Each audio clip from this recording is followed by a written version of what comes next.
Magandang gabi po sa inyong lahat. Kamusta po kayo? Good evening.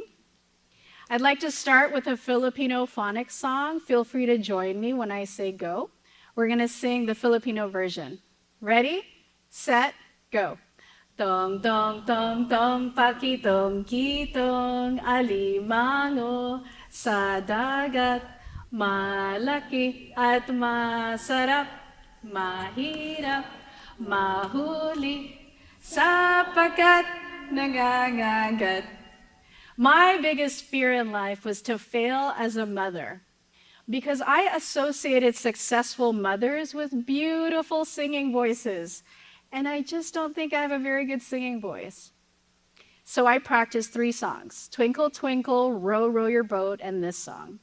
But as life would have it, my daughter is an advanced reader, and she has a beautiful singing voice. I'm here today to talk with you about embracing failure for your greatness. Failure is an opportunity for growth. Has anybody here failed at anything before? Yep. I made peace with failure after so much practice. I learned 3 key lessons I hope to share with you today. 1, failure is information. What did you learn from that life event? 2, imperfect action isn't failure, it's a practice run. And 3, failure can be your moral compass, your guide to remind you what you really want to accomplish in life. I'm a teacher leader at an elementary school in Oakland, California. I didn't always have a positive relationship with school. In middle school, I failed all my classes. Instead of being in school, I was in the streets of Los Angeles enveloped by Filipino gangs. I changed all my grades to A's. This was back in the 80s when report cards were done by hand. I hid it from my mom. When she found out, she shipped me to the Philippines. I went from LA public schools to a Catholic private school. 1 minute I'm on a campus with diverse Americans about my age, to a campus of solely Filipinos, ages 4 to 40. It was a completely different environment. There was always something going on. There was a buzz to it. Here I blossomed.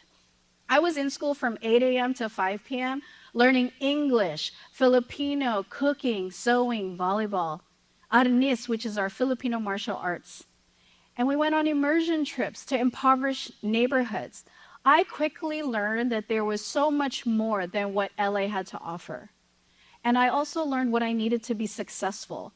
I needed rigor and support, individualized attention, and I needed an environment where people looked like me, encouraging me to take up space and spread my wings.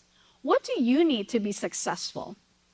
Do you need a group of people to hold you accountable? Do you need a coach to help you navigate the terrain? These are some of the questions I ask in my consulting business. Do you prefer to work alone or in a group? Do you want to write a dissertation? This is what I thought I wanted to do until I realized I don't particularly enjoy sitting in front of a computer for hundreds of hours. This is what I learned in my 2 masters. And I say 2 masters because I didn't learn the lesson the first time. Sometimes it takes multiple times for us to learn the lesson we need to learn. Olympia LaPointe, award-winning rocket scientist, she helped launch 28 missions into space. She didn't fail math once, not twice, but multiple times. And instead of giving up, she reprogrammed her brain to overcome her fear of math. And she looked for tutors and mentors to help her. Did she really want that goal? Oh, yes, she did. And she leaned in and she got the support she needed. Olympia LaPointe's story brings us to the second lesson, which is imperfect action isn't failure, it's a practice run.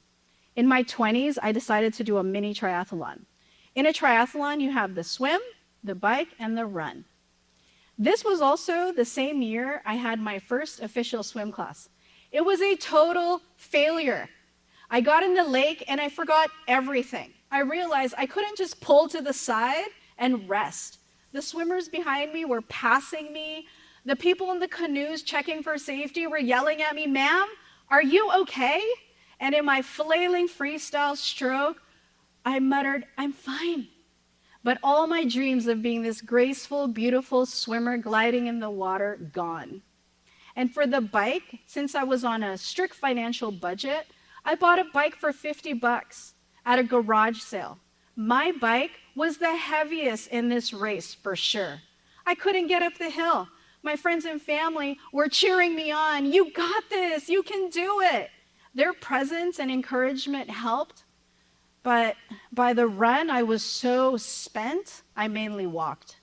What did I learn? I learned that swimming is highly technical and requires diligent practice. For the bike, it does matter what tools you have. And for the run, it's important to pace yourself for a strong finish. So years later, when I decided to do a mini triathlon in open water, I recruited my friend who's an elite swimmer because I learned you can ask for help. Did you know you could do a relay for a triathlon? And for the bike, I was able to get a lean and efficient bike. There's my Cannondale now. And for the run, I was able to pace myself. So I was able to finish with pride. These are pictures from my triathlons. These struggles remind me of Luis, my mentee of 10 years. He went from a classroom paraprofessional to a full-time special education teacher. He would go into work making tons of mistakes. Recently, he told me, I'm good now. I got good classroom management, great relationships with my parents, and I can run meetings smoothly. Mind you, years ago, he wanted to quit, but all that imperfect action was fine-tuning his skills. And the district now sends him accolades for his resilience and success in the classroom. Luis's story brings us to the third lesson, which is that failure can be your moral compass, your guide, to remind you of what you really want to accomplish in life.